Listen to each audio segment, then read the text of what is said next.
Bueno, pues empezamos con esta segunda entrega, donde continuamos con la filosofía de la literatura, del materialismo filosófico, y esta vez pues nos vamos a centrar en un asunto que salió ya en la primera sesión y que parece que tiene pues una importancia capital, pues el tema de la ficción literaria. Y por ir pues directamente a plantear el asunto, la importancia de este tema, la importancia del tema de la ficción literaria radica, y con esto conectamos con el tema de la anterior sesión, que muchas veces la ficción literaria se ha empleado precisamente para definir la literatura, ¿no? Para definir lo que es la literatura. Eh, esto, pues, yo recuerdo, por ejemplo, en una charla que dio Carlos Madrid, que después está recogida en el Basilisco, donde decía que la ficción literaria era un rasgo necesario, pero no suficiente para definir la literatura. Esto, pues, bueno, yo creo que se puede aceptar, no sin matices, porque es cierto que si uno va a una librería, pues se encuentra muchas veces un rótulo que es literatura de no ficción, ¿verdad? Pero bueno, dando por supuesto que la literatura en general tiene que ser ficticia, al menos la literatura en sentido sustantivo, ¿no? No la literatura en sentido amplio, en sentido técnico genérico, eh, desde luego, aunque toda obra literaria en sentido sustantivo sea ficción, no toda ficción es literaria. Este sería, yo creo, el punto de partida, ¿no? Entonces, el problema está, y este es un problema que salió en un debate que tuvisteis, Pedro y Marcelino, con Jesús Maestro y con Gustavo Bueno en 2009. El problema está creo, la clave del problema de la ficción literaria está en poder deslindar en qué consiste la ficción literaria respecto de otros tipos de ficciones, puesto que, como sabéis perfectamente, también existen ficciones históricas, ficciones jurídicas, ficciones políticas. Es decir, que la idea de ficción es muy amplia y no se circunscribe en absoluto a la literatura. Entonces, lo que tenga de particular la ficción literaria será lo que la distinga, si es que se puede hacer esta distinción, de otro tipo de ficciones no literarias, ¿no? Entonces, eh, bueno, los criterios que se pueden utilizar son muchos. Yo os hago una propuesta para ver qué os parece. Yo en la crítica maestro pues, escribí algunas cosas sobre por dónde creía yo que tenía que ir la idea de ficción, por dónde creía yo que había que enfocar una filosofía de la ficción, y ahí utilizaba sobre todo la idea de discurso, la idea de discurso que empleaba Gustavo Bueno en un artículo de los años 70, ¿no? Donde distinguía entre discurso formal y discurso material. Yo lo que diría es que, efectivamente, eh, para que haya ficción, en principio tiene que haber una institución discursiva, lo que Bueno en Poemas y Teoremas llama instituciones discursivas holomorfas, sean atómicas, lo que él llama instituciones discursivas atómicas, elementales o masivas, ¿no? En función de su extensión. En el caso del poema de Lope de Vega, pues sería una institución discursiva elemental. En el caso pues, del Quijote o de la Ilíada sería una institución discursiva masiva, ¿no? En fin, tiene que haber un discurso, no necesariamente literario, pero claro. Eh, entonces, lo que quiero decir es que para deslindar la idea de ficción literaria respecto de otras ficciones no literarias, habría que introducir otros criterios, no solamente el de las instituciones discursivas, puesto que instituciones discursivas hay muchas. Y yo lo que haría sería introducir la tabla que yo presenté en Oviedo, que no es más que la reformulación de lo que Bueno presenta en Poesía y Verdad, ¿no? Bueno, en Poesía y Verdad presenta tres planos, tres estratos, los llamo yo también, desde los que se puede analizar una obra literaria, que serían el plano autogórico, el plano literal pero no alegórico y el plano alegórico, ¿no? Esos tres planos, siendo el tercero de ellos, el plano alegórico, el que para Bueno constituye la sustancia misma de la poesía, ¿no? Lo que yo llamé la esencia de la poesía. Entonces, eh, si tuviera que utilizar yo esta tabla como si fuera una suerte de mapa, como si fuera una suerte de sistema de coordenadas para decir dónde está la ficción literaria en ese mapa, pues yo diría que está, sobre todo, entre el estrato 2 y el estrato 3, entre el plano literal no autogórico, que es donde estaría el discurso, donde estaría la institución discursiva, y el plano alegórico. Y aquí está la clave, porque en el plano alegórico es donde yo creo que está lo distintivo de la ficción literaria respecto de otro tipo de ficciones. Concretamente, por referirnos al ejemplo que ponía Bueno en el 2009, ¿no? Un ejemplo clásico de ficción científica que es el demonio de Maxwell. El demonio de Maxwell pues es una ficción que idea Maxwell, o bueno, sí, Maxwell lo idea sobre todo como una especie de mecanismo puramente ad hoc para ver cómo funciona la segunda idea de la termodinámica, ¿no? ¿Y qué pasaría si en un sistema aislado pues la entropía pues decrecía, ¿no? Se supone que por la segunda ley de la termodinámica pues no puede decrecer. Sin embargo, él lo que pone ahí es un demonio que es puramente ficticio, pues para ver qué pasaría si decreciera, ¿no? Un demonio que es capaz de identificar qué moléculas pues están calientes, cuáles están frías, y en virtud de una membrana que va abriéndola, cerrándola. Pero claro, esto es un discurso, efectivamente, es una institución discursiva donde hay una ficción científica, como otras muchas que se podrían citar, o históricas o de otro tipo. Pero claro, lo que no hay aquí es un plano alegórico, y no puede haberlo, porque sería completamente disparatado, ¿verdad? Yo creo, pensar que el demonio de Maxwell está puesto ahí por Maxwell para referirse a otra cosa que no es ese mismo demonio. Es decir, sería completamente absurdo pensar que el demonio de Maxwell es el símbolo o la alegoría del pecado original, por ejemplo. Sin embargo, en el paraíso perdido de Milton, por ejemplo, cuando aparece Satán, cuando aparece un demonio, efectivamente, pues ahí sí que hay un plano alegórico, ¿no? Ese demonio está ahí por otra cosa. En fin, o cuando aparece el diablo en el canto 34 del infierno, de la comedia, en fin, tantas otras apariciones alegóricas del diablo que aparecen en la literatura, sobre todo medieval, ¿no?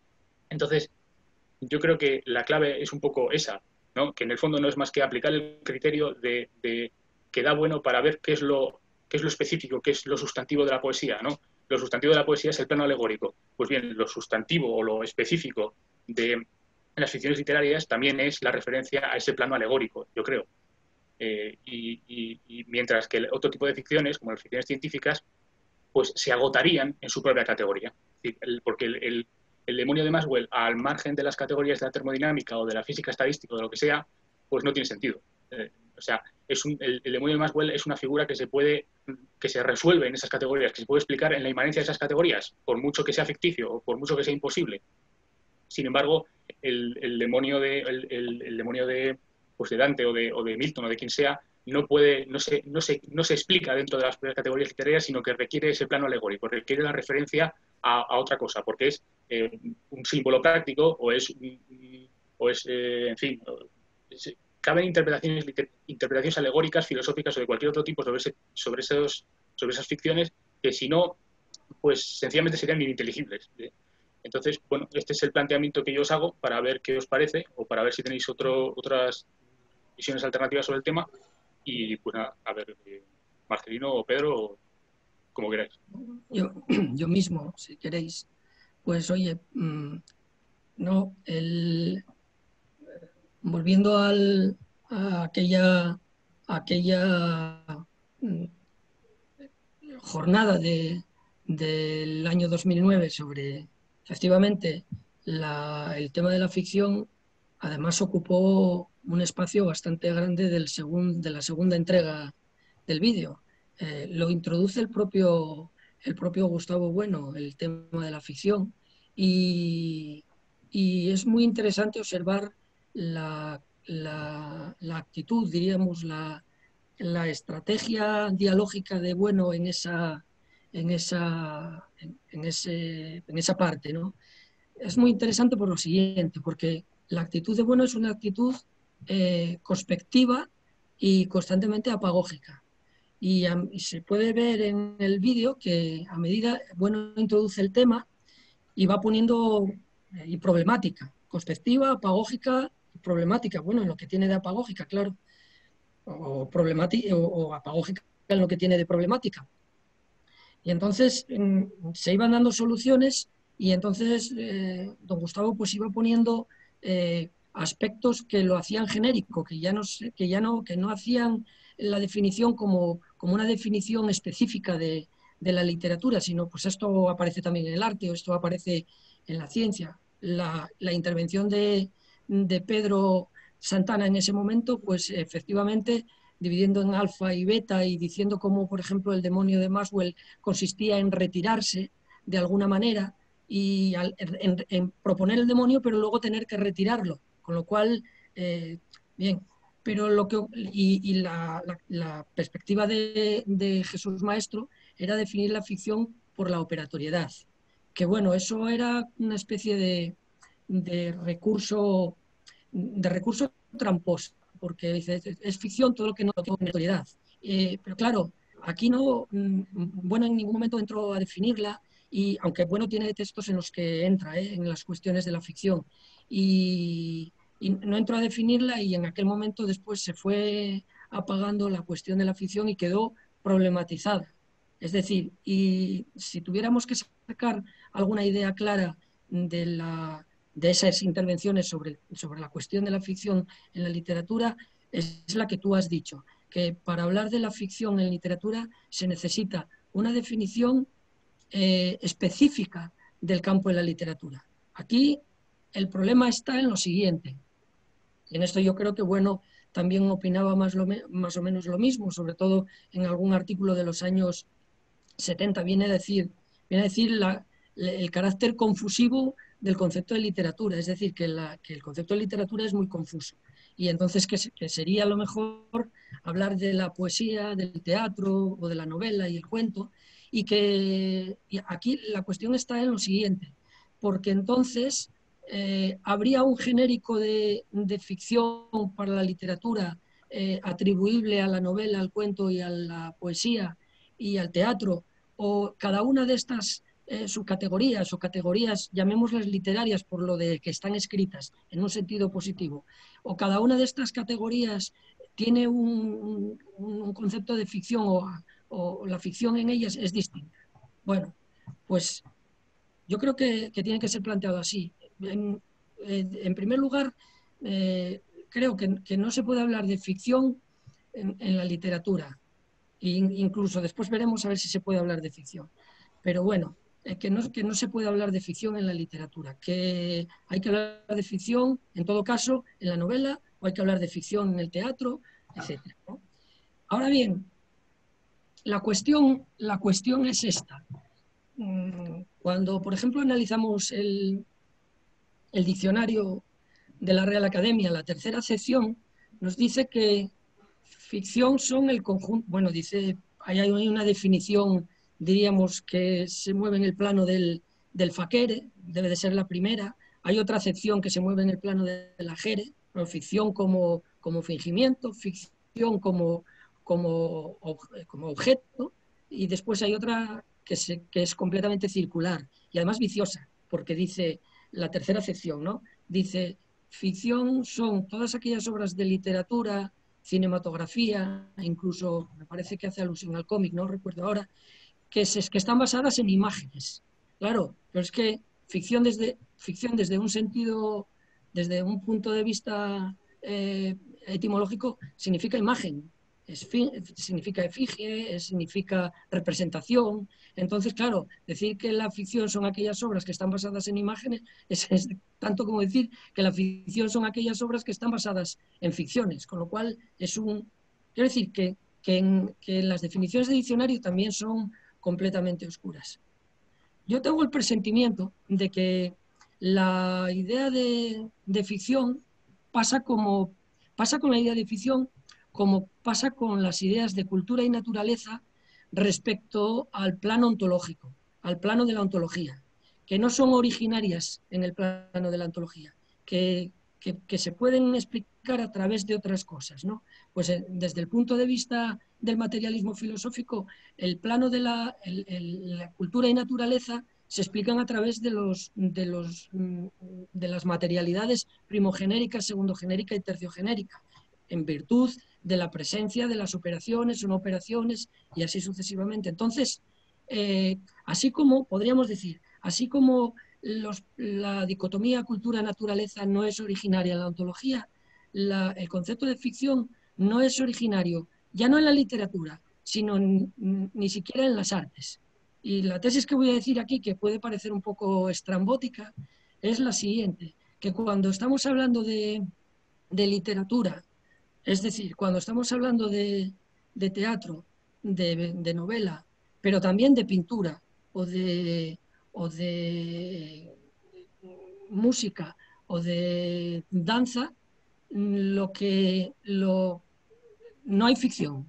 Es decir, lo menos importante es la ficción. No hay ficción. Cuando estamos en la inmanencia de la categoría artística, cuando estamos en la inmanencia de la categoría artística, es en el momento en que no hay ficción. O dicho de otra manera, que la verdad de cada categoría consiste en esa ficción. Y que la ficción surge cuando cambiamos la perspectiva. cuando cambiamos la perspectiva y pasamos de una teoría formalista a una teoría material del arte. Si tenemos en cuenta una teoría material del arte, entonces existiría la ficción, pero esto es contradictorio, porque, por ejemplo, si estamos viendo, por ejemplo, la balsa de la Medusa como una denuncia social, la ficción de la balsa de la Medusa de Jerry Cole es una verdad, porque se refiere a esa denuncia social. Es decir, tiene un terminus ad quem, tiene un objeto al que se dirige, al menos desde la perspectiva del espectador, porque hay que contar con la perspectiva del espectador. Lo mismo pasaría en el teatro.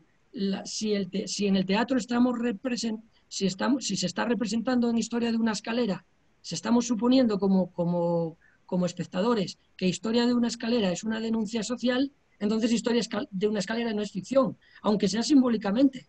Es decir, no es ficción porque estaría referida a la sociedad de la época, de los años 40 o 50, y así con la colmena y así sucesivamente.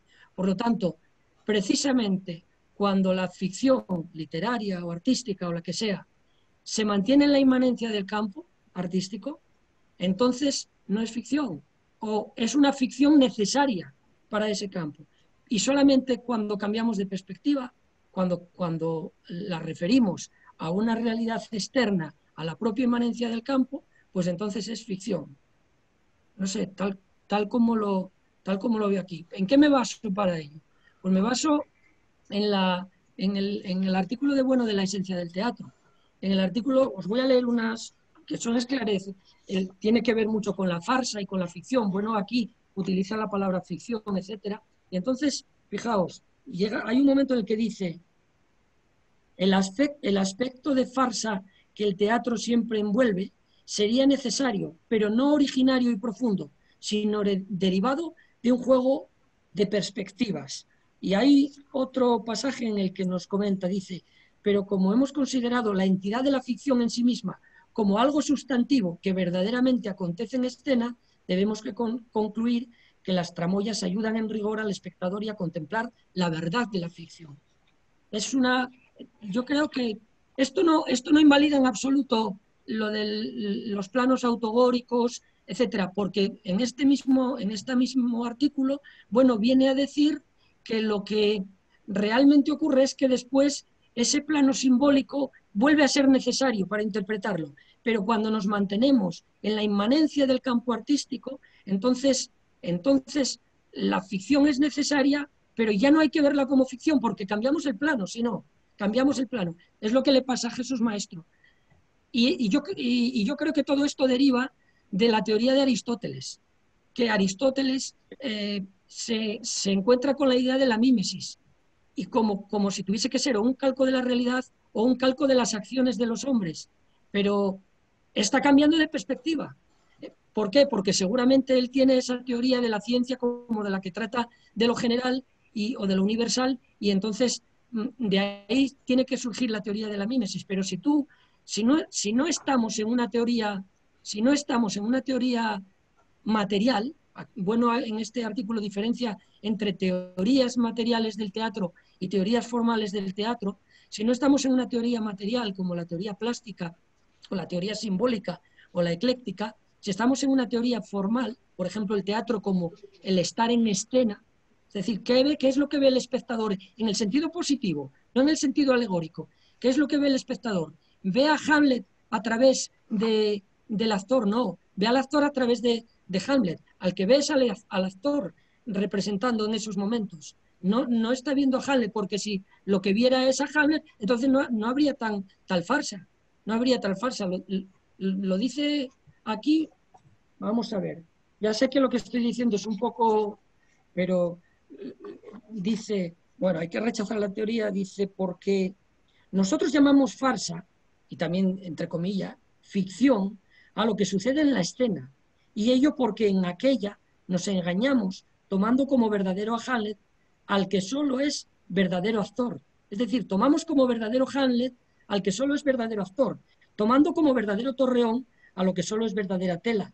Ahora bien, si a los elementos escénicos les corresponde una función simbólica, en esencia sería absurda la idea de farsa, efectivamente. Si el torreón pintado o el torreón construido para el efecto del teatro, como atrecho del teatro, pues es una farsa que es una ficción comparado con la realidad, entonces aquello es farsa. Pero si el torreón forma parte del estar en escena del actor y forma parte del círculo, diríamos, de componentes de la inmanencia de la puesta de escena del actor, entonces la ficción, la verdad del teatro consiste en esa ficción, que es la que está viendo el espectador. Bueno, dice mucho más adelante, claro, después nosotros tenemos que utilizarlo simbólicamente. Dice, ahora bien, los elementos escénicos le corresponden una función simbólica, en esencia sería absurda la idea de farsa, que acompañen exclusivamente a toda representación dramática. Y lo que leí antes, ¿y por qué entonces aparece la ficción? Pues aparece la ficción porque estamos cambiando de perspectiva. Y esto conjuga bastante bien con la teoría del cierre categorial.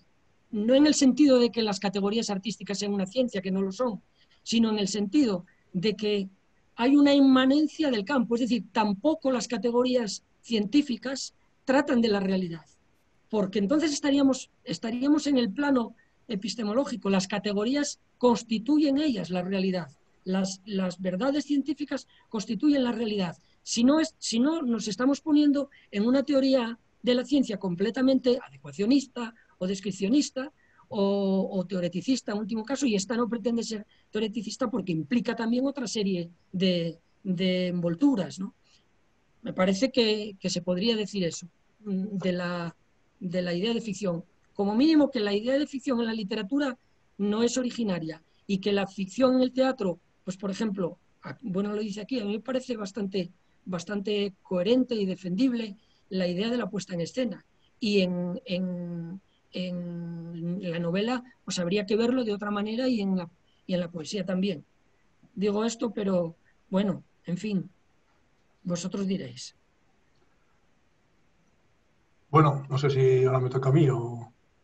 Sí, habla tú, sí. Sí, es que, claro, habéis lanzado ya, digamos, muchas ideas y muy fuertes y me resulta difícil reaccionar, por así decir, ¿no? Claro, yo tenía también apuntadas una serie de cosas que se han quedado un poco fuera de juego después de vuestras intervenciones. Claro, voy a decir algunas cosas que me sugieren un poco lo que habéis dicho, ¿no? Yo, las observaciones, bueno, la tesis sobre la ficción de Marcelino me parece que hay que considerarla con cuidado y porque es importante y muy significativa. Pero claro, me da la sensación, Marcelino, de que tal como no como la has expuesto, sino como se puede exponer, es una tesis que se puede entender totalmente al revés de lo que pretendes decir. O sea, según hablabas, me estaba ya imaginando una especie de interpretación analítica de la tesis de Marcelino, ¿no? Que seguro que no está en lo que tú pretendes. O sea, que en ese sentido habría que tener cuidado. Claro, la cosa es la siguiente. Sobre lo primero de Keitz, estaba el asunto de, claro, la ficción dentro de un campo categorial. Claro, ahí seguramente hay muchos tipos de ficciones. Parece que la termodinámica, bueno, y la física en general, ¿no? Es la ciencia donde encontramos ficciones, quizá, no sé si gusto de contarlas, donde más encontramos. Seguramente en otros hay metáforas y cosas así, pero en la física y en la termodinámica encontramos un montón. Tú has hablado del demonio Maxwell, pero podemos hablar de los perpetuum mobile de primera, de segunda especie y de muchas otras cosas. Incluso pues, podemos hablar del cero absoluto y qué sé yo, ¿no? Podemos hablar de cosas que son distintas. Pero claro, habría que distinguir entre muchos tipos de ficciones. Unas que son, entre comillas, por así decir, útiles, voy a decir la palabra útil de momento sin meterme más, y otras que no sirven para nada. Algunas que digamos, proceden dialécticamente, por ejemplo, el caso del perpetuum mobile, de un motor que cada vez incrementa sus rendimientos hasta un límite, que es un límite que se excluye, ¿no? Como sabemos, porque no puede haber un rendimiento del 100%, pero curiosamente eso sirve para una serie de desarrollos de esta disciplina. El demonio de Maxwell tiene una una estructura distinta porque incluye, claro, pues incluye para empezar un agente, ¿no? Que es capaz de mover la trampilla, etcétera, etcétera, y que pues todos sabemos que esto ha dado lugar a muchas disquisiciones y podemos contentarnos con decir, bueno, esa ficción que es de un carácter distinto estructuralmente de la del motor perpetuo, pues ha tenido su utilidad en la historia y en los desarrollos de la disciplina. Claro, lo mismo podemos decir en otros casos, pero son también, digamos, ficciones distintas. Podemos fingir que el Sol y los planetas son puntos, con unas masas determinadas, pero puntos, como cualquier otro móvil en el desarrollo de la mecánica o de la mecánica racional en particular, y todo así. Y eso, en el caso de la física, tendríamos muchos casos. Aquí, a veces, la ficción de la que se habla es algo parecido a un modelo, otras veces es una cosa totalmente distinta, ¿no? La cosa más de ficción literaria, uno de los ejemplos puestos es, yo creo, el del demonio Maxwell, porque hay alguien operando, ¿no? Supuestamente. Pero bueno, del mismo modo que tenemos todos esos análisis distintos ahí para ver la idea de ficción en el caso de una ciencia, y podríamos seguramente ver también una pluralidad distinta de ficciones, el caso, por ejemplo, del derecho. En el caso de la literatura, mi actitud sería no ya la que ha dicho Marcelino de, bueno, hablar de la ficción en la novela, al principio de su intervención, de la novela, en la poesía, sino pues casi una actitud muy empírica, de ver qué pasa realmente con tal novela o con tal serie de novelas o con tal, por así decir, con tal subgénero literario, ¿no? Porque vamos a ver con qué material nos encontramos y luego vamos a ver con qué orden podemos hacer. Desde luego, la idea, una noción de ficción literaria, yo la desecharía al principio como una idea única y desde luego como un formato único para todo ese tipo de ficciones, como una especie de por así decir, de compromiso semántico o ontológico entre los discursos literarios y el mundo, lo desecharía totalmente porque no tiene ninguna validez más que puramente formal y aparente, ¿no? Eso que nos encontramos en los tratamientos de tipo habitual en ciertos contextos analíticos y tal. Yo, de momento, Marcelino, no me quiero meter en la otra parte de lo que has dicho, pero me voy a lanzar aquí una observación también que el repaso de la literatura deja de ver de manifiesto. Y es que, y esto es algo que en un contexto distinto, bueno, también el individuo de la historia lo comenta al principio de ese ensayo. Dice, bueno, lo voy a decir en otros términos más, no sé si distintos, más amplios y inexactos. Generalmente, el asunto de la ficción, la ficción literaria en particular, cuando se trata por los teóricos de la literatura o por quien sea, muchas veces de inspiración analítica, está hablando de lo que sucede en totalidades distributivas entre, digamos, individuos y universales, concebidos al modo de totalidades distributivas en que, y entonces se pueden entender las palabras de Aristóteles, por ejemplo, cuando habla de la universalidad de la poesía, como, bueno, este es un individuo que representa a una clase. Eso es algo que es evidente ahí, que es evidente también, por ejemplo, cuando ya entramos en otros autores, ¿verdad?, que han complicado todo esto, el mismo Umberto Eco, cuando hablaba de distintos tipos de ficción según que las clases de las que se habla existieran o no, es decir, para una clase, digamos, real o realista, por decirlo de algún modo, pero con un individuo imaginario, puede haber una clase que no se sostenga o que obedezca leyes que no son verdaderas, en fin, hace una clasificación de este tipo.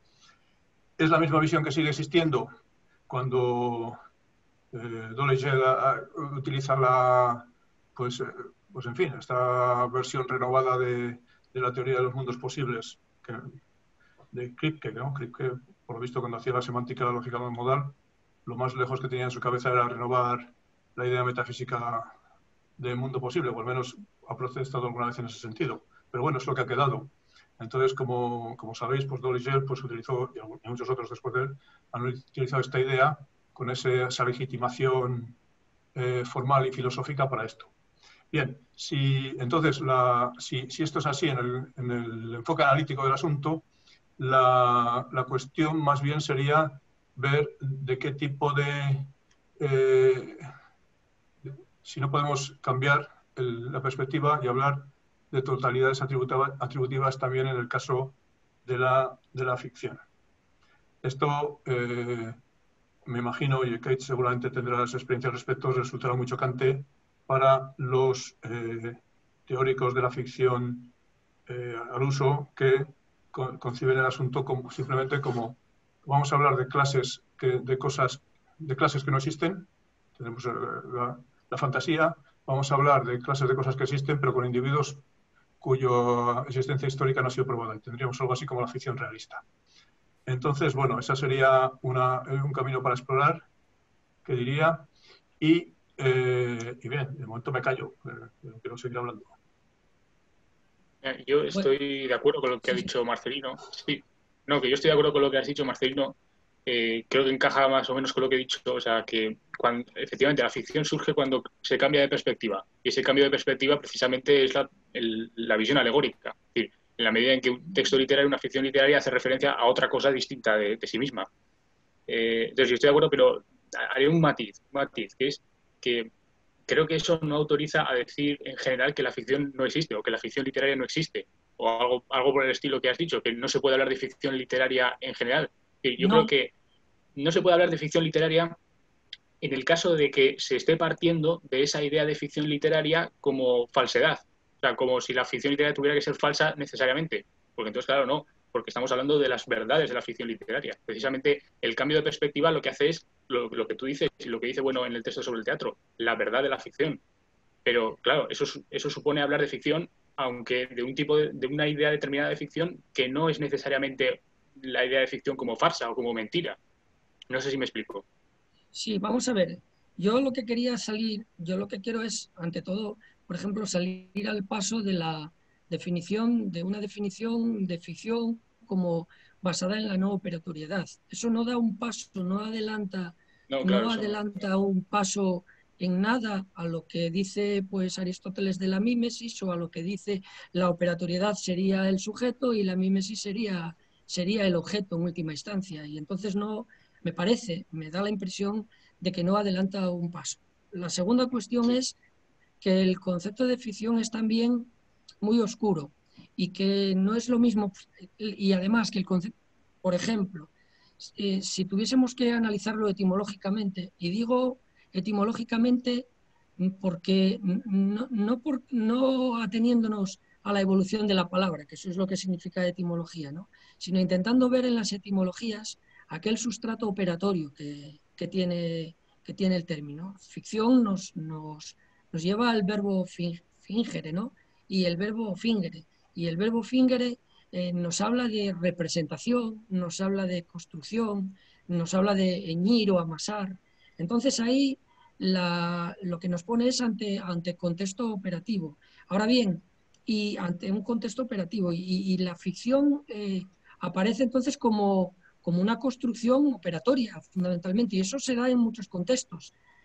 Lo que hace que cuando hablemos de ficción no podamos decir que, debido a tantos contextos y debido a tantas acepciones, que estemos ante un término unívoco, aunque tampoco estamos ante un término equívoco completamente, ¿no? Encontramos, por ejemplo, ficciones en arquitectura. Estoy pensando, por ejemplo, en el Palacio de la Espada de Borromini, donde nos presenta una bóveda de cañón que tiene aproximadamente 4 metros y, sin embargo, finge tener 20 metros, ¿no? Sin embargo, esa ficción no sería propiamente arquitectónica, sería más bien parecida a lo que el cubo de Necker opera en nosotros. Se parece más a lo de como la ficción de la profundidad en las meninas, y estamos ya con la ficción de la pintura. Hay ficción pues en la danza. Consultando con Vicente Chuliá, me decía, por ejemplo, me ponía el ejemplo de la música ficta frente a la música vera. Entonces, por lo tanto, hay ficción en la música, encontramos ficción. ¿Quiénes son los personajes? Esto es muy interesante. Por ejemplo, los episodios nacionales de Galdós, por ir ya no a la novela, sino a una obra concreta, efectivamente tiene razón Pedro Santana. Habría que empezar más por las obras completas, por las obras concretas, e ir analizando estos casos y después ir subiendo a otros estratos si es que se puede, ¿no? Entonces, por ejemplo, tomemos por ejemplo Trafalgar o Zumalacárregui. Entonces, se suele decir, y así lo dicen las introducciones, por ejemplo, a Trafalgar, que la descripción que hace Galdós de la batalla de Trafalgar es una descripción que da mucha fe de lo que realmente, porque Galdós tenía un arsenal de información histórica que le permitía dar cuenta de cómo había sido la batalla de Trafalgar, etcétera. Lo mismo podríamos decir de la descripción, bueno, un poco quijotesca si acaso, de Zumalacárregui, ¿no? Pero yo creo que ahí Galdós, cuanto más se acerca a la historia, menos está en la novela. En esa especie de mezcla de picaresca con la que quiere iniciar la novela, ¿no? En Trafalgar, por lo menos. Entonces, de picaresca y Don Quijote. Es una especie de mezcla entre las dos, al menos por los personajes y algunas cosas. Entonces, cuanto el análisis dé más fe de Trafalgar, del Trafalgar a partir de las reliquias textuales y de otras reliquias que puedan aparecer, pues entonces la novela empieza a dejar de ser novela. Es decir, si por ejemplo nos acercamos a Trafalgar para conocer Trafalgar, si nos acercamos a Trafalgar entre comillas, para conocer Trafalgar con minúscula en cuanto a historia, pues entonces la novela deja de ser novela. Y es cuando empieza a ser ficción. Y es cuando empieza a ser ficción. Y diremos de Trafalgar, claro, una ficción histórica, y lo de histórica de una manera oblicua completamente aquí, ¿no? Porque de historia no tendría nada, porque es novela. Los personajes que aparecen ahí, es más, la intención de Galdós es que se parezca a Don Pablos, del Buscón, ¿no? Que se parezca a las obras de la picaresca. Por eso el personaje principal va recorriendo un camino de amo en amo hasta casi el final de la 10ª entrega en esa primera serie de los episodios nacionales.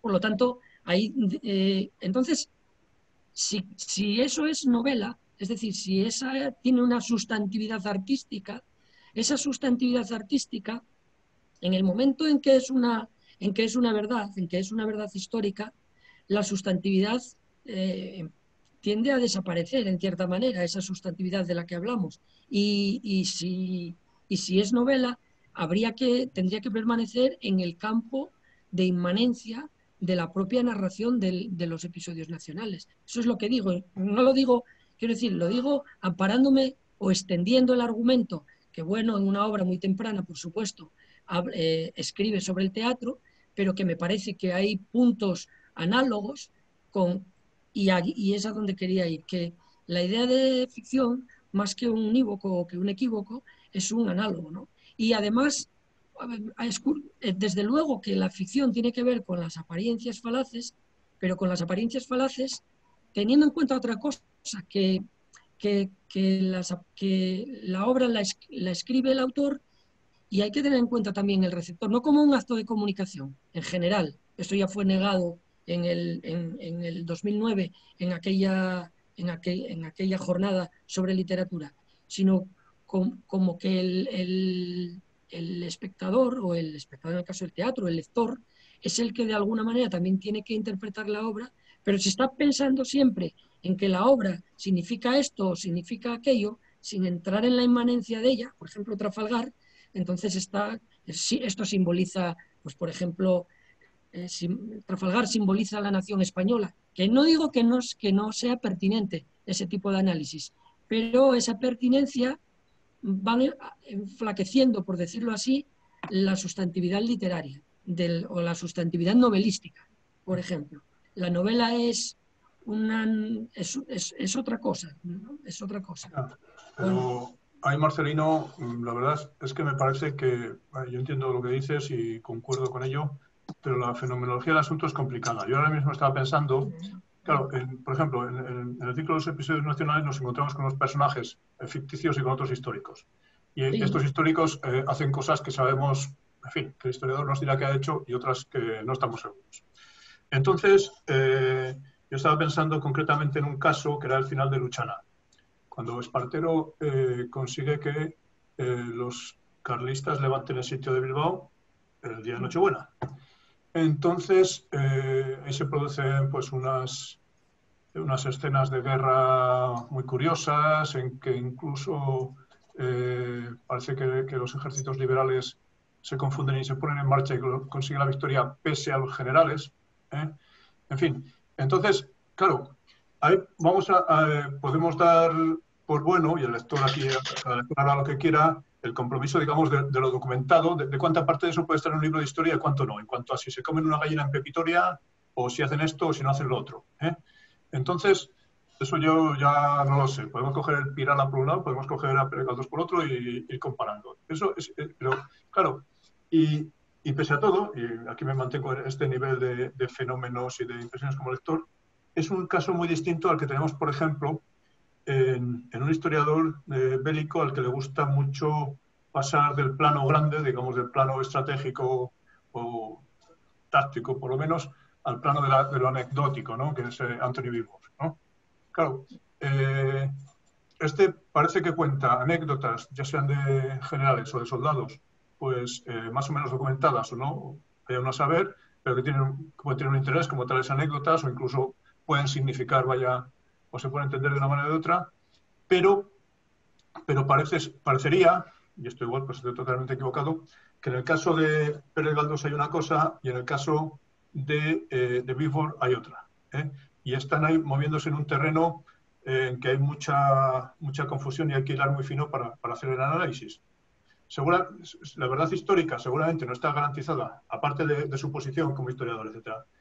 No está garantizada, digamos, en todo lo que cuenta Beevor, como no puede estarlo ningún historiador, pero, y dejando ahora lo bien escritas que puedan estar sus obras, no pasa al otro terreno. Nadie de esta época que leas va a decir que eso que hay ahí es una ficción sin más. En cambio, del mismo modo, cogemos los episodios, bueno, por lo menos una parte, sino todos los episodios nacionales, y podemos decir, vale, esto es historia, pero también es otra cosa. Por ejemplo, novela o algo parecido. Entonces ahí, fijaos que estoy hablando en un plano muy de primeras impresiones para empezar a deslindar el asunto, ¿no? Yo creo que tenemos cuestiones muy complejas.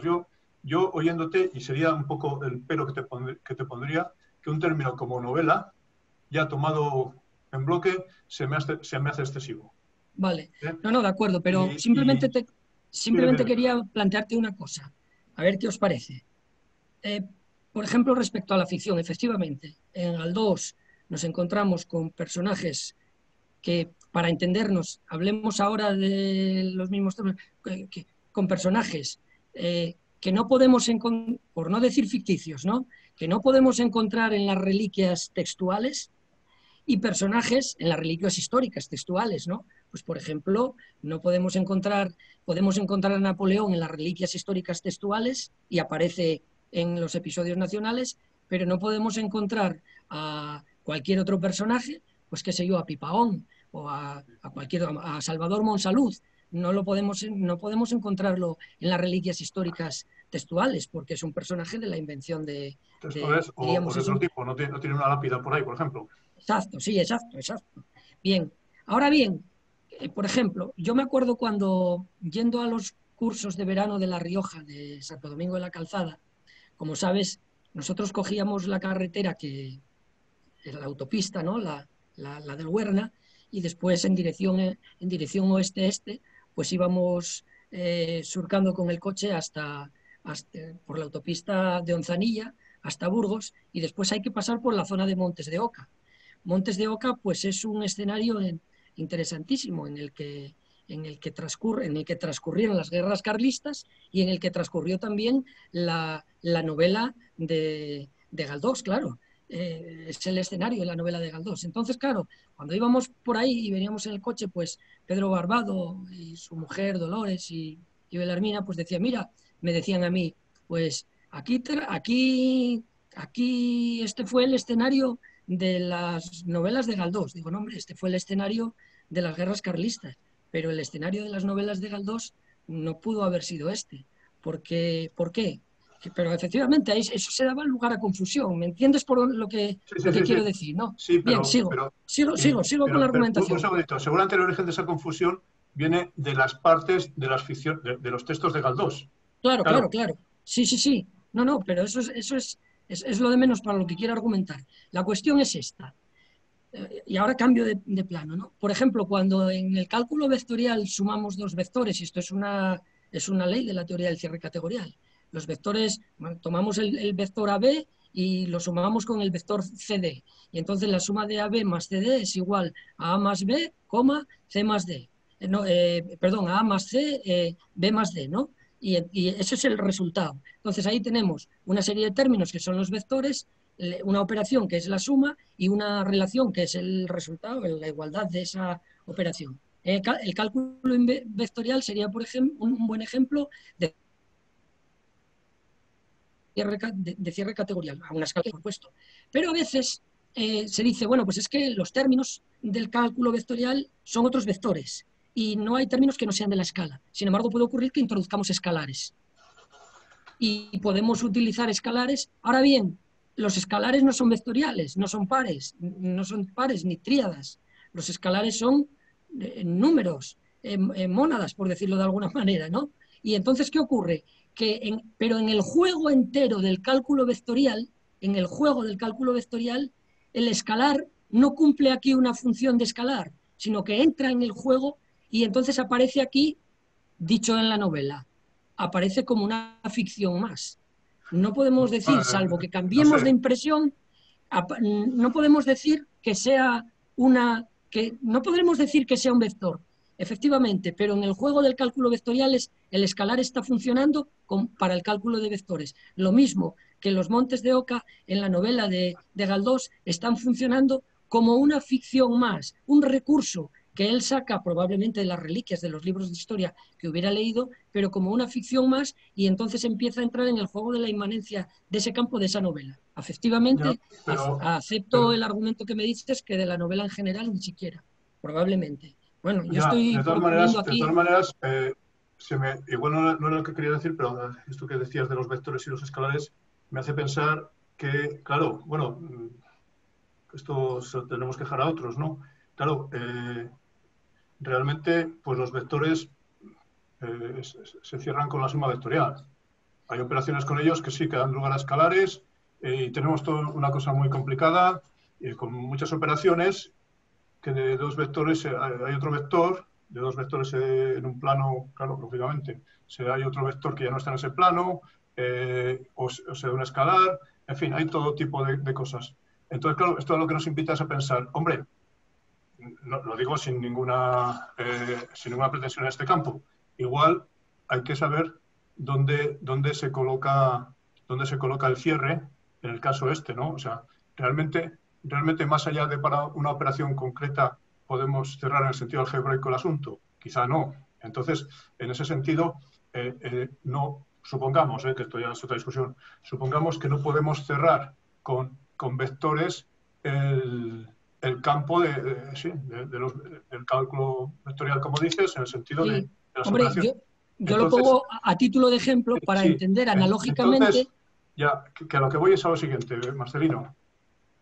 ¿Puede ser posible que con todo las analogías que hagan falta aquí, no podamos entender el campo de la ficción, en el caso de Galdós, separadamente y otros autores similares, en el caso separado de la historia o de ciertas historias? Es decir, no podemos cerrar, ahora en un sentido distinto de la palabra cerrar, independizar, aislar determinadas ficciones literarias de unas realidades históricas concretas que se entrelazan de muchas maneras. Esto seguramente para muchos críticos literarios o historiadores de la literatura de los lectores le parecerá una trivialidad, porque ¿cómo vamos a entender a Galdós operando en el vacío y no siendo, digamos, reconstructor de la España del siglo XIX, por así decir, ¿no? Entonces, claro, esa ficción de Galdós ahí está, pero seguramente, esos son los episodios nacionales, si vamos a otras novelas de Galdós o de otros, estaremos también hablando de una construcción o de una reconstrucción de unos materiales que puede tener también el tratamiento del historiador o, digamos, del sociólogo en su caso, etcétera, etcétera. Entonces, claro, es posible que entender la literatura o una obra literaria en concreto no se puede hacer nunca aisladamente más que en un sentido sintáctico. Diga, mira, esto es el planteamiento, el nudo, el desenlace, no sé qué y tal. Entonces, seguramente, esto lo digo a propósito de lo que han dicho los lectores, seguramente puede haber alguna situación así que a mí me reafirma en la idea de proceder siempre de manera muy particular para cada obra o grupo de obras literarias, o si se quiere incluso de tradiciones literarias.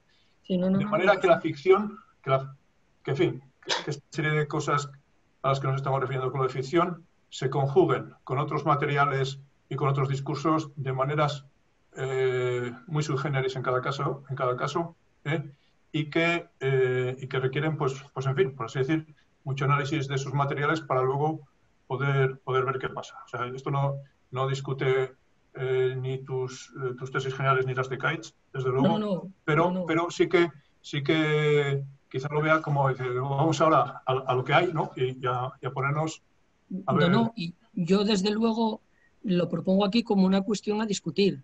Lo que ocurre que, bueno, pues lo presenté, diríamos, de una manera así fuerte y tal para que, bueno, pues se se agradece además, ¿no?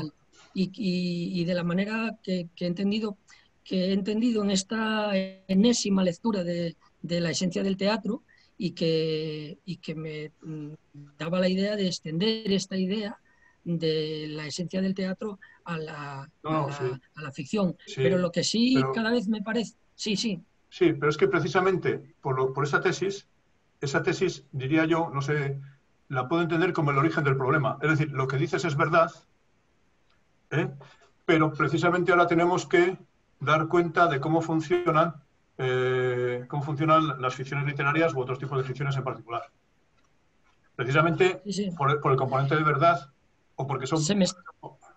redundando, ¿no? Pero se me está ocurriendo, por ejemplo, la comedia humana. Y esto lo digo porque son cosas que ya he trabajado a propósito de la tan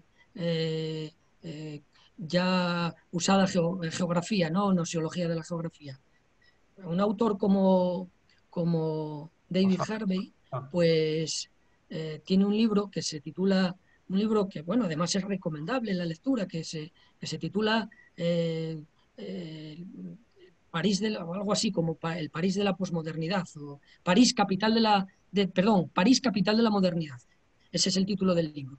Y entonces, bueno, pues analiza toda la época de Balzac hasta prácticamente ya más adelante, hasta la guerra franco-prusiana. Analiza todos los proyectos del Baron Haussmann, etcétera, bien, todo esto. Entonces, él analiza la obra de Balzac, pero ya no analiza la obra de Balzac desde un punto de vista que podríamos decir metaliterario. La analiza la obra de Balzac desde un punto de vista histórico o incluso geográfico, pues la segregación espacial urbana o las distintas categorías sociales que aparecen o la problematicidad de la burguesía como clase en ascenso, etcétera, durante los años 1830, 1840, la época de las revoluciones. Entonces, ¿cómo está empleando aquí David Harvey? ¿Qué tipo de construcción está haciendo? Desde luego no está haciendo una construcción literaria, eso ni que decir tiene, no está haciendo una construcción literaria, pero está analizando la obra desde una perspectiva en la que yo creo que aquí estamos de acuerdo, en la que suspende el juicio, por decirlo así, sobre la verdad, sobre la ficción es decir, lo que está diciendo es que detrás de la obra de Balzac, de Papá Goriot, de Eugenia Grandet, etcétera, incluso de La piel del Zapa o de Un asunto tenebroso, son obras que va citando él en este libro, pues lo que hay ahí detrás es una verdad. Y eso es porque él está funcionando con una teoría material, quizás simbólica, de raíz marxista, sobre el arte, que después va a ser la que tienen pues Lukács, o la que tiene, por ejemplo, el tan conocido Arnold Hauser, ¿no? El de la sociología, la historia del arte, sociología e historia del arte. Pues es eso, ¿no? Lo que es la historia social del arte, no recuerdo. Exacto. Entonces, ahí está todo el juego. Es decir, la tesis fundamental que hay que discutir y que me parece importante es esta, que la ficción, que cuando hablamos de ficción en el arte es porque estamos situados en una teoría de la categoría artística determinada, material, no formal. Es decir, que atiende a otros criterios. Algo así como cuando decimos que cuando hacemos la diferencia entre televisión material y televisión formal, pero cambiando los términos, porque aquí las cosas son distintas. En la televisión formal es formal porque la televisión, la pantalla, el signo que ves en la pantalla, no da cuenta de sí mismo. No da cuenta de sí mismo. Cuando estás viendo el avión penetrar por las Torres Gemelas, no estás viendo el signo, sino que lo que estás viendo es el avión penetrar por las Torres Gemelas. ¿De acuerdo? A las 3 de la tarde estaba viendo la tele y de repente sale el anuncio, sale en el telediario, en la noticia de que un avión había penetrado y de repente vemos penetrar al otro. No estamos viendo el signo, estamos viendo no estamos viendo el signo como signo material, sino que aquí el signo es transparente a sí mismo, no hace mención, no da noticia de sí mismo. En el caso de la televisión formal, lo que vemos es al avión. Bueno, pues en el caso, las teorías formales, en el caso del teatro, por ejemplo, lo que vemos no es qué historia de la escalera representa una crítica social, sino que lo que vemos es a los actores estar en escena. Y esa es la teoría, ¿no? Entonces, ¿qué estamos viendo? Estamos viendo la inmanencia del campo del teatro. Es lo que, bueno, viene a decir aquí. Y de hecho, lo que me ha llevado de alguna manera a extender este argumento es el hecho de que en esas jornadas en las que hicimos en 2009, el papel de Bueno era conspectivo y problematizador. Y me parece que estaba bien hecho porque era como si pretendiese llevarnos a alguna parte, ¿no? Luego no dio más de sí porque también Jesús Maestro se enrocó en aquel tema de la operatoriedad y dijo, bueno, es que esto lo he sacado de usted y tal.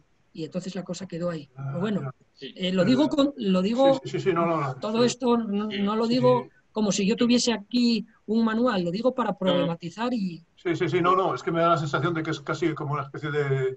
Lo que dices es, más bien da lugar a mucho trabajo, más que concluir. Sí, claro, no. Yo creo que lo que estáis discutiendo en realidad es un problema clásico de la teoría de la ficción, de la teoría de la ficción en general y del siglo XX en particular, que es el problema de los referentes y por tanto de la verdad de las ficciones literarias. Y es una cosa discutidísima. Y cuando habláis, por ejemplo, del escenario de las ejemplares de Galdós, ¿no? El problema de los referentes de la ficción. Yo creo que es un tema que es muy confuso, que tal y como se ha tratado históricamente es muy confuso. Pero yo creo que es muy confuso por una cosa que se ha dicho antes y creo que es muy acertada, que es que los teóricos de la ficción literaria en el fondo son aristotélicos todos, es decir, se mueven en categorías aristotélicas. Pero cuando hablan del problema de la verdad de las ficciones literarias, tienen una idea de verdad adecuacionista. Y ese es el problema, yo creo. Porque, claro, para hablar de la verdad de los enunciados ficticios desde una perspectiva adecuacionista, desde una idea adecuacionista de verdad, necesitas postular una referencia en virtud de la cual esa ficción sea real. Pero claro, el problema de las ficciones es que esa referencia pues o no está o es muy poco clara, ¿no? Entonces, ¿cuál es la disyuntiva que se presenta a la teoría de la ficción en ese aspecto? Pues, o bien, como no hay referentes claros, se niega por completo la idea de verdad en la ficción. Esto es lo que un teórico de la ficción, Tomás Pavel, llama teorías segregacionistas, en el sentido de que segregan la idea de verdad de la idea de la ficción, que segregan esa perspectiva semántica de la ficción. Aquí está pues Bertrand Russell, está el propio Maestro, por ejemplo, ¿no? Que dice que no puede haber verdades en las ficciones literarias, y después están los que hacen más o menos lo inverso, que es suponer que, puesto que los discursos ficticios no pueden ser completamente falsos porque no son puros delirios, sino que tienen algún tipo de consistencia, ¿no? Pues, puesto que tiene que haber alguna verdad en los discursos ficticios, entonces lo que hacen es postular de una manera puramente ad hoc y arbitraria, a mi juicio, un mundo referencial que ya no es el mundo referencial real, sino que es un mundo referencial posible, ¿no? Y aquí está la teoría de los mundos posibles de Döllecher y toda esta gente, ¿no? O también, esto es lo que Thomas Pavel llama las teorías integracionistas, en el sentido de que tratan de integrar la ficción más o menos con la realidad, ¿no? Pero, claro, esto supone desdoblar la realidad por un lado y la ficción por otro. Pero precisamente porque están presos de esa visión aristotélica adecuacionista de la verdad, ¿no? Entonces, Vale. pero claro, Porque es que ni siquiera se puede atribuir a las ciencias mismas, porque las ciencias no buscan establecer ninguna adecuación con un mundo supuestamente existente que las ciencias logran desvelar o hacer un isomorfismo respecto a ellos, etcétera, claro, ¿no? pero el problema está en los referentes, precisamente. Es decir, lo que estabas planteando tú, ¿cuáles son los referentes de las ficciones literarias? Yo creo que aquí se ve la potencia de la idea de símbolo práctico, ¿no? Frente a la idea de imagen, cuando Bueno trata estas ideas en el artículo este de los años 70, imagen, símbolo y realidad, porque la imagen tiene una semejanza respecto de un referente, ¿no? Entonces, pues, si vemos un retrato, ¿no? Si vemos no sé, el retrato del Papa Inocencio X, por ejemplo, de Velázquez, pues ahí hay un morfismo, ¿no? Se puede identificar, pero en el caso de los símbolos prácticos, que son, yo creo, característicos de las obras literarias, en concreto, o de los géneros literarios, si quiere, pues lo característico de estos símbolos prácticos, como dice Bueno, es precisamente que su objeto, su referente, es indeterminado, pero indeterminado en sentido esencial, en sentido constitutivo, es decir, que su determinabilidad depende exclusivamente de la referencia, de la interpretación que se tome como referente, es decir, del plano alegórico, de nuevo. Entonces, yo creo que aquí está la clave, es decir, la verdad de las ficciones y, por lo tanto, su referente está completamente subordinado al plano alegórico, a la interpretación que se dé de esas ficciones literarias. Y solamente en la medida en que se dé esa interpretación serán obras de arte sustantivos, creo yo, vamos. De todas Mira, maneras... sí, bueno. dos cosas solo. Dos cosas. Bueno, si no, tú y después ya lo comento yo. Venga. No, bueno, como quieras, Marcelino. No, yo es que me da la sensación también de que aquí el término alegórico puede darnos algún problema, ¿no? Porque, claro, y me voy a explicar, o sea, en el sentido, digamos, retórico o algo así del término, enseguida podemos caer en el aristotelismo más tremendo, ¿no? Hay una estructura por un lado y una estructura por el otro en las que hay una especie de proyección o transición de una cosa a otra. Y entonces, claro, eso realmente haría muy felices a muchos teóricos al uso de la literatura, etcétera, etcétera, pero otra vez volveríamos a estar en lo mismo, ¿no? Distinguimos maneras de referirnos a algún tipo de totalidad con otra que tenemos ahí, pero muchas veces cifrada a través de unos individuos que a su vez representan unas clases de individuos, etcétera, etcétera. Yo, en ese sentido, ahí creo que aunque tenga razón, no discuto este asunto, podemos volver a lo que es el fondo de la cuestión, para mí. Y el fondo de la cuestión está en que hay un callejón sin salida, que es ese aristotelismo o ese adecuacionismo, vamos, porque, de los aristotélicos, según el cual un texto literario representa algo, sí, y lo puede representar, digamos, verdaderamente en ese sentido de verdad adecuacionista, y no porque un individuo, un personaje represente a ese individuo en el mundo real, como en una noticia periódico, sino porque representa otra cosa, quizá una universal, ¿no? Y eso nos da lugar, claro, y no sabemos a qué universales. Y eso nos da lugar a una serie de callejones sin salida que pueden darse ahí. Por otro lado, se me ocurre, aunque esto os lo someto a vuestra consideración, hay una tradición potente de enfrentar, claro, en sentidos muy precisos de la palabra, a la alegoría con el símbolo. Por ejemplo, en Coleridge o en Schelling también, claro. El símbolo es distinto de la alegoría porque la alegoría supone, digamos, unas estructuras perfectamente conformadas a un lado y a otro en las que se establecen relaciones. En cierto, hay una especie de a priori ahí de que, bueno, tenemos que conocer de qué estamos hablando para poder decir algo de ello, algo así, ¿no? Y, en cambio, en el símbolo el símbolo no representa, por así decir, nada del mismo modo, sino que puede, en el sentido de Coleridge, en que puede haber, digamos, algo de autogoría por un lado, y por otro lado nos puede enfrentar a estructuras que no se dejan reducir a ese tratamiento de la alegoría en que todo es muy transparente, en que las partes están dadas a priori a un lado y a otro, ¿no? Eso se me ocurre como una reacción que la propongo sin pensarlo demasiado, ante, Sí, digamos... no ese es el sentido yo creo, el sentido en que utiliza, bueno, el término alegoría. ¿Perdón? Que yo creo que no ese es el sentido en el Sí, que sí, no, utiliza, que está bueno, claro, que está claro. Por eso he de la dicho, perspectiva. por eso he dicho que nos encontramos con esa dificultad didáctica, digamos, ¿no? Nos podemos encontrar con eso. Y por eso me apresuro también a decirlo, ¿no? Pero bueno, esto no iba, digamos, ni por ninguno de vosotros dos, ni de lo que estáis diciendo, ¿no? Sino más bien de lo que se podía entender a veces. Por eso me he apresurado a interrumpir a Marcelino, que me ha cedido la palabra y que No, la no, no, sabe. no. No, no, en absoluto. Tampoco quiero. Lo que quería, cuando intervine antes, lo que quería era comentarle a Ecaiz lo del ejemplo, ¿no? Del Papa y Velázquez, ¿no? Que efectivamente el problema está, veo yo, por ejemplo, en cuanto intentamos hacer que el cuadro de Velázquez se parezca al Papa. Y el problema es que entonces el arte que aparece ahí es el arte adjetivo, no es arte sustantivo. Y entonces, ¿en qué consistiría la sustantividad de la pintura? Pues seguramente, no estoy diciendo lo que tiene que ver, pero seguramente tiene que ver con las morfologías cromáticas y ese sería, tomándolo un poco en favor del argumento, ¿no?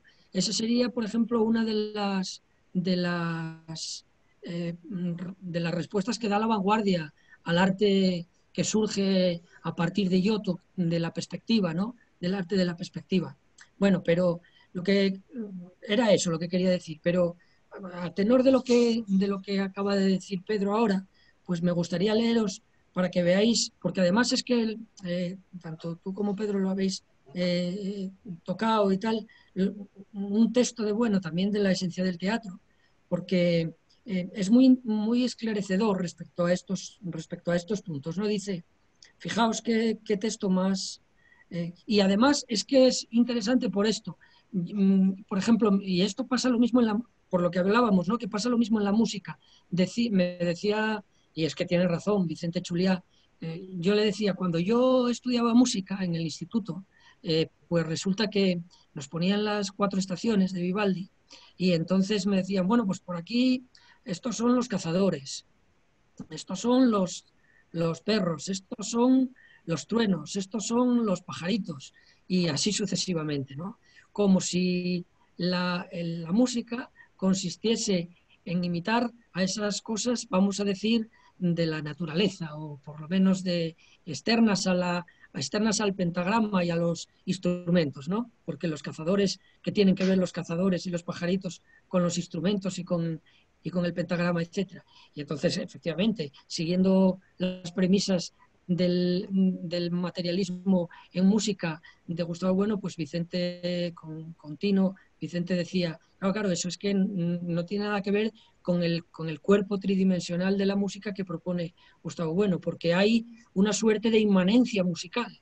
En la música eso creo que está más claro. Como no tenemos ninguna otra referencia, no suponemos que la música, bueno, salvo que el concierto, ese mecanográfico, cosas así. Bueno, pero lo que quería decir era lo siguiente. Mirad esto, dice, a ver si lo encuentro, dice, ahora bien, los elementos escénicos, si les correspondiese a los elementos escénicos, les correspondiese una función simbólica, en esencia, sería absurda la idea de farsa que acompaña inexcusablemente a toda representación dramática. En efecto, no es posible hablar de engaño cuando la intuición de un símbolo nos remite al objeto correspondiente.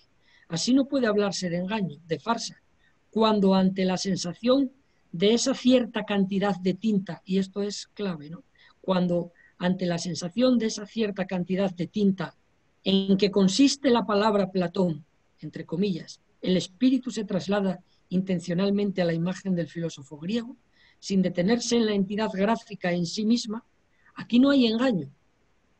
Tampoco lo había cuando al ver el telón escenográfico, el espíritu sin detenerse en él, aunque estribando en él, discurre hasta la consideración de la muralla, a la que el torreón representa, pero sí lo habrá, y de un modo necesario, cuando por alguna razón permanente el espíritu sustituyese lo simbolizado por la entidad del símbolo en sí mismo, tomar el signo por lo mismo asignado, como hace el idólatra, o recíprocamente, tomar lo que no es símbolo, sino objeto, por un signo de otro. Esta confusión puede ser a veces no fortuita, sino legal, así como siempre que vemos nuestra imagen reflejada tendemos a concebirla como algo real. Bueno, y por eso dice, pero como hemos considerado la entidad de la ficción en sí misma como algo sustantivo que verdaderamente acontece en la escena. Bueno, lo sigo leyendo, pero era para que vieseis cómo hace referencia en una especie de asunción para la filosofía del teatro del formalismo matemático, a la que está incorporada en la filosofía de las matemáticas, por cierto, al teatro también, pero adecuado al teatro. Bueno, no lo traslada sin más, lo adecua al estar en escena y encuentra el objeto pertinente, que es el estar en escena del actor. Bueno, es por fiar cabezonamente con el argumento en el que estaba. Cuando has dicho lo de Inocencio X y el arte adjetivo y tal, si hay parecido, entonces el arte es adjetivo. Está acordado de aquello del pintor famoso, ¿no? Que dijo, le dijo al pintor, bueno, si no se le parece el retrato, ya se le parecerá. Claro, ahí habría una verdad a la que el cliente de momento no había tenido acceso, pero el pintor como científico sí, se la estaba poniendo entre los ojos y todavía no era capaz de verla. Iba a ser su propia biografía por venir lo que le iba a poner delante de esto, ¿no?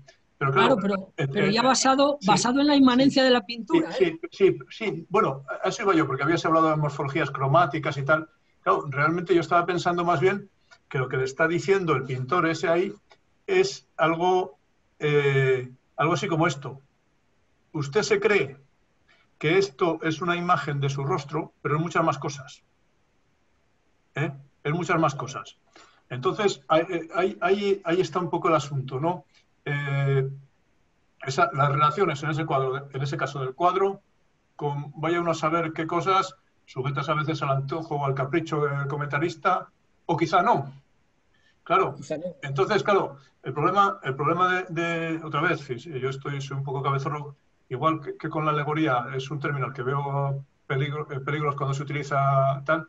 Con el asunto de la inmanencia los vuelvo a ver, sin razón, lo reconozco, pero bueno, no está de más decir, bueno, que la inmanencia, la inmanencia, esa tesis está ahí, vamos, es sólida y tal, pero ojo, esto puede tener que ver con otra cosa también, que no está, que no está en la escena o que no está dentro del marco del retrato o que no está en la disposición de la tipografía de la tinta en el papel, ¿no? Sí. Entonces, ese es el asunto semántico, digamos, especialmente bastante peculiar aquí, ¿no? Y ese es el asunto de fondo. Antes, Kaitz ha hablado del problema de los referentes y has puesto muy bien, digamos, las soluciones que yo al principio del debate he llamado analíticas, quizá un tanto abusivamente, pero creo que se me entiende, ¿no? Y creo, y me corregirá Kaitz, que muchas de estos autores tienen ese enfoque o han bebido incluso por el ambiente que nos movemos de eso. Muchos, digamos, proceden, digamos, de una toma de la filosofía y de las humanidades continentales por la británica o americana. Yo creo que hay ese componente en muchos de estos autores, desde Eco hasta Dollinger o muchos otros. Y en otros ámbitos también eso se puede ver. Entonces, en cualquier caso, el problema ese sigue estando ahí, porque que se puede plantear, ¿por qué la novela no es historia? ¿No? ¿O en qué se diferencian? ¿Por qué este cuento es así o es asá? ¿Por qué creemos que hemos aprendido algo al leer la novela? Ese tipo de cuestiones, ¿no? Que son las que están ahí. Y desde luego, el problema de los referentes, que ha mencionado Kaitz, es el que nos pone delante de mucha ideología que hay sobre esto y también digamos, de los procedimientos básicos con que operan unos y otros. Al principio hablaba del asunto de las clases distributivas y creo que, y aquí a ver qué os parece, creo que entonces estos autores, eso es lo que está por debajo, ese tipo de tratamiento de totalidades Claro. distributivas que ya nos llevan a entender la ficción de una manera que puede decir cosas interesantes a nivel de crítica literaria o de comentario, pero que nos lleva a una teoría que no, Claro. que no es nada. Y que tampoco, y que aunque sea de aristotélicos, tampoco sería seguramente aristotélicos de los que hay que salvar al mismo Aristóteles, ¿no? Entonces, no Claro, sé qué. realmente que sí. Sí, yo, por salir otra vez en defensa del plano alegórico, ¿no?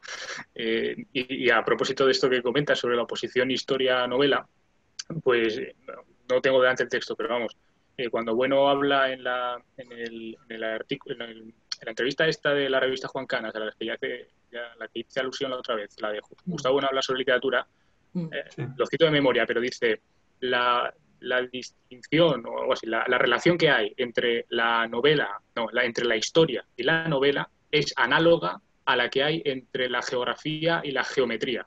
Dice. Y yo creo que esto es muy interesante porque en el fondo lo que está detrás de todo esto es el pasaje este de la poética de Aristóteles que comenta después en el individuo de la historia, que la historia se articula en torno a individuos concretos, por ejemplo, Alcibíades, mientras que la novela o la poesía, si se quiere, es más científica o más filosófica porque se ocupa de lo general, ¿no? Y la oposición geografía-geometría que establece ahí, yo creo que va por esa vía, que me corrija Marcelino, que sabe de geografía, pero... Hombre, antes de que hable Marcelino, yo la entiendo así claramente, no sé, en ese sentido. O sea, la geometría sería más bien una esencialización, es decir, igual que un geómetra no funciona con un redondel fenoménico, sino que funciona más bien, bueno, sí funciona con el redondel fenoménico, pero lo específico de la geometría es funcionar sobre todo con la circunferencia, que ya no está dibujada sobre el plano, sino que es una esencialización y por analogía, ¿no? Mutatis mutandis, eso es lo que ocurre con la novela respecto de la historia, ¿no? La historia pues trata sobre individuos concretas, mientras que la novela pues serían esencializaciones y ahí es donde entra el plano alegórico, yo creo. La geometría empezó con gente midiendo campos, pero tuvo que dejar de medir campos y hacer otras cosas para que pudiera ser geometría o llegar a ser geometría. Pero la geografía tiene que seguir, permíteme decirlo así, midiendo campos o muchas otras cosas, ¿no? Entonces, claro, esa es una buena manera, pero vamos, que se entiende muy en el sentido de ese pasaje de la poética, ¿eh? Claro, lo que pasa es que el problema que tenemos en ese pasaje de la poética es que no deja de merecer muchos comentarios y esa obra que has citado y que también has citado, pues se refiere a eso y va a un problema bastante serio en ese caso, en el caso del tratamiento bueno, pensando en la historia y digamos en la cientificidad de la historia, ¿no? Sí, se podría decir en el caso del individuo de la historia. Sí, pero nada. No. Sí, Continúa. Ay, pues ya no sé qué va. Sí, pero que nos quedan todos esos otros textos en que hay individuos, hay, entre comillas, historias, y que hay que elucidar, si es el caso, por qué son más científicos, más filosóficos, o más esforzados, o más trabajosos, o más honestos que la historia, ¿no? Eso es lo que... No, simplemente iba a decir, corroborar un poco lo que estáis diciendo respecto a la afirmación de Bueno, efectivamente. De hecho, en los años 50, y esto ya lo hemos tratado alguna vez en la EFO, en los años 50 surgió una crítica muy fuerte a la geografía entendida como individuo geográfico desde las perspectivas de los geógrafos positivistas, que buscaban una geometrización del espacio. De hecho, a esa geografía se le llamó muchas veces geografía teorética y también geografía matemática. Las discusiones fueron muy fuertes entre ellos y algún geógrafo, en el papel de metageógrafo, viene a decir, yo tengo recogido el texto en casa y que me ha servido a mí para utilizar después a propósito de ese tema para utilizar el individuo en la historia, viene a decir que el problema entre los geógrafos de la escuela clásica y la discusión en torno al individuo geográfico y los geógrafos de la nueva escuela o la nueva geografía teorética era el problema que había planteado Aristóteles. Eso es es decir, que los mismos geógrafos ya se representan ese problema como el problema de Aristóteles. Claro que sin salir de la perspectiva de Aristóteles. Claro que la ciencia trata de lo universal y la geografía trata de lo universal, o la ciencia trata de lo universal y la geografía trata de lo particular. Y entonces, ahí se mueven. Sí, sí, sí. No, y eso tiene que ver con el tipo entre comillas, de análisis lógicos que hacen o en que creen que están haciendo. Si te acuerdas, Marcelino, lo digo porque yo creo que tú no estabas, o igual me equivoco, ¿eh? Este tipo de discusión la tuvimos también a propósito de la ficción en Santo Domingo. Incluso otra vez se repitió de alguna manera, hablando del cierre en la historia, en un debate posterior. Sí. Y también hubo algún compañero que sugirió, bueno, esto parece la distinción entre ideográfico y nomotético, tal y cual, ¿no? Sí, no sé si lo recordarás. Sí, sí. Entonces, claro, parece que es un problema que afecta, pues, desde luego a la historia, parece, por lo que vemos a la geografía también, y que, bueno, ya solo para completar el asunto, ya no quiero ser chistoso del todo, que sería cuestión de pensar en la geografía ficción o en la geografía fantástica, a ver si nos aporta una... De todas formas, que es lo que me interesa a mí también comentar, es que Gustavo Bueno tiene aquí la virtud de haber logrado sistematizar la cuestión saliendo de la dicotomía de lo universal y de lo particular, y saliendo de lo que él llama el marco aristotélico, ese marco aristotélico que trata de la ciencia de lo particular, la poesía la historia la poesía de lo general, la historia de lo particular y el individuo histórico, todo el planteamiento aristotélico. Ya sabéis que él ofrece 4 alternativas, pero después sale, porque dice lo mejor es romper con estas alternativas. Cuando, por ejemplo, Rubinat participa en la EFO y comienza a decir que pues, el personaje de tal novela es una ficción y lo que es que no es operatorio, siguiendo las premisas de la razón de la crítica literaria, de la crítica de la razón literaria de Maestro, pues están en este marco también. Y esa es la visión de que están en ese marco aristotélico y de que no se salen de la perspectiva de haber cambiado de perspectiva, o del punto de vista de haber cambiado de perspectiva, es lo que nos tiene que conducir hacia el planteamiento de la cuestión, no empezando por la ficción. A mí me parece que ese mérito le cabe a Gustavo Bueno, y que obras como La esencia del teatro o Poetizar, sin perjuicio de ser obras primeras y sin perjuicio, desde luego, recogiendo el argumento de Luis Carlos, de que no se trata de una interpretación hegeliana, de una suerte de comienzo y de que... No se trata de eso. Se trata de que, de hecho, y que ese honor le cabe a Gustavo Bueno, y que en sus obras se pueden encontrar elementos y materiales para hablar de la literatura y ofrecer a la literatura que no se agotan en la crítica de la razón literaria. La crítica de la razón literaria tiene cosas muy salvables, sin duda, ¿eh? No estamos aquí rechazando eso, ni mucho menos. Bueno, hay otros puntos en los que no estamos de acuerdo. Sí, hay una cosa, Marcelino y Keitz, os lo voy a plantear porque a veces me han dado ganas de planteárselo a Jesús, y es que precisamente lo que cabría decir es que los individuos de ficción, pues nos referimos, no sé, a Quijote o a Sancho Panza, son precisamente muy operatorios, en algún sentido del término, ¿no? Quiero decir que bueno, no quiere decir que te vayan a pegar un mamporro, quiere decir que los tenemos en cuenta, naturalmente las obras o los textos o las instituciones literarias y todo este tipo de cosas. Y en ese sentido, la tesis de la no operatoriedad me ha parecido un refraseo de la definición, otra vez lo diré, analítica de ficción, ¿no? Entonces, no me... Pero añadiéndole, digamos, una carga léxica que confunde alguna cosa y que oculta alguna otra cosa, ¿no? Porque precisamente precisamente casi se puede entender en el sentido de que algo así como la literatura o la ficción no importa. Bueno, sí, o sea, digamos que sí importa, ¿no? Que tiene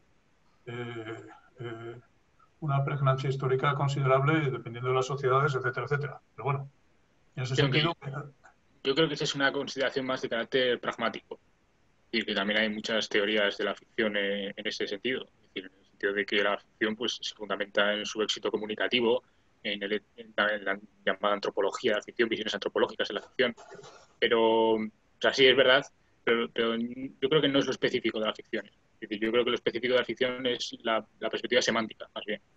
Sí, no, claro, pero eso que acabas de decir, que ha dicho, es precisamente la razón por la que estamos aquí debatiendo esto. Sí. Pero, a mí, pero claro, yo por eso me llamó la atención esa definición. Sí, me parecía bastante... claro, que no es operatorio, ¿no? Yo siempre que dice eso me acuerdo de una película de Woody Allen que se titula La rosa púrpura del Cairo, en la que un personaje, hay una chica que está viendo la película y un personaje de la película sale de la pantalla, ¿no? Y entonces ese empieza a ser operatorio en la vida real de ella. Bueno, esa es una suerte de alegoría de Woody Allen, según el cual pues el cine también, diríamos, remueve pasiones y emociones, ¿no? Entonces el cine tiene que ver con el pathos y entonces eso es lo que querrá decir Woody Allen. Pero yo me imaginaba cuando Jesús decía lo de que no es operatorio, pues que quería decir que... No, y es que es lo que él dice, que los personajes no salen a operar, claro, pero con eso ya cuenta el lector. Claro, es una trivialidad.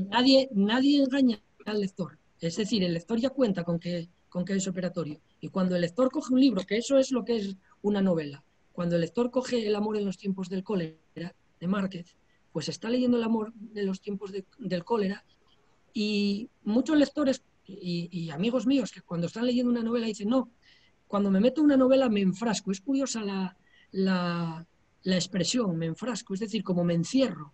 Es decir, tengo que estar en la inmanencia de esta novela, porque si me salgo de la inmanencia de esa novela no puedo leerla.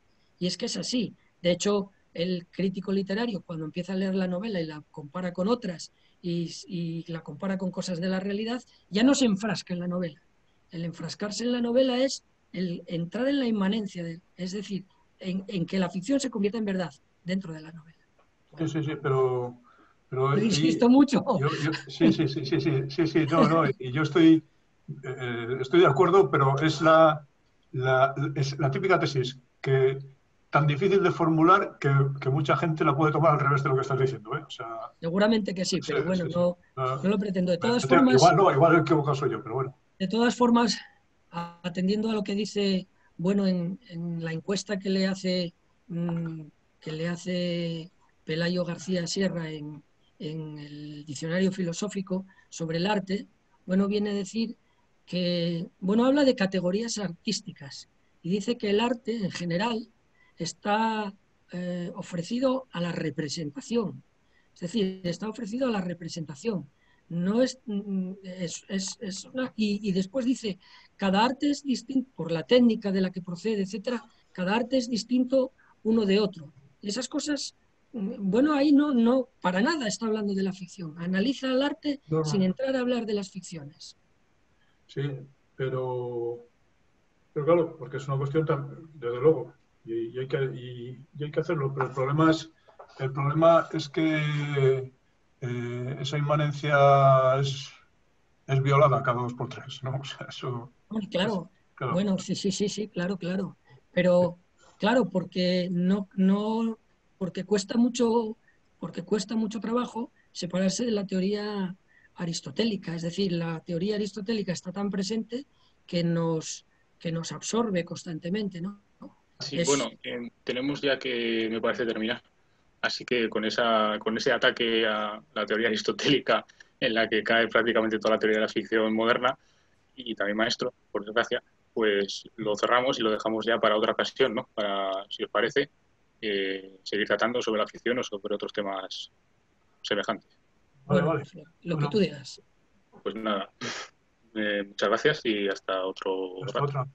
Venga, muchas gracias. Hasta luego. Pues nada. Un saludo. ¿Ya no grabas? Ya no graba, ¿no? Ahora podemos decir lo que pensamos de verdad. los personajes. Sí, sí.